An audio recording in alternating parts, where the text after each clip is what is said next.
Now only on News 3 Now, 400 years after African slaves were brought to America, a Madison man made his way back to see where his ancestors were taken. Amy Reed joins us now to share what he calls a life-changing experience. Amy? To hear Alexander Gee Jr. explain this trip, it really changed his whole outlook on his life and on what African Americans represent. He's still processing what he's learning, but he's hoping to share this with his community back home. I feel very Madisonian.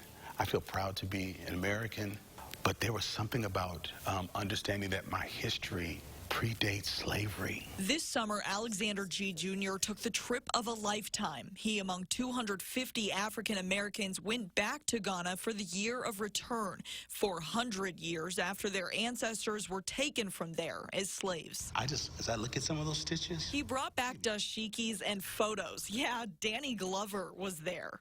But something about the experience is what's sticking still. this is the male dungeon. Like walking through the slave dungeon where hundreds were kept before being shipped away. For me, the question wasn't, how did people feel when it happened? It gets him thinking. I want to know, how did it feel to do that to people? And what makes you think that you can trap people, rape children, sell bodies?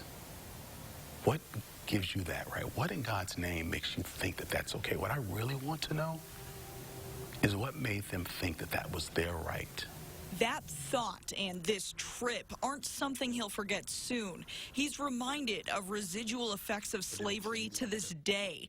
But this time, knowing what his ancestors did, he's taking that with him. When I hear things that are happening to African American people, I'm not oblivious to those things.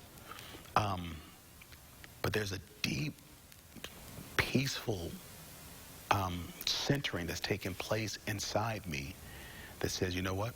I'm going to take the resilience that's been a part of my lineage for centuries, and I'm going to make things better.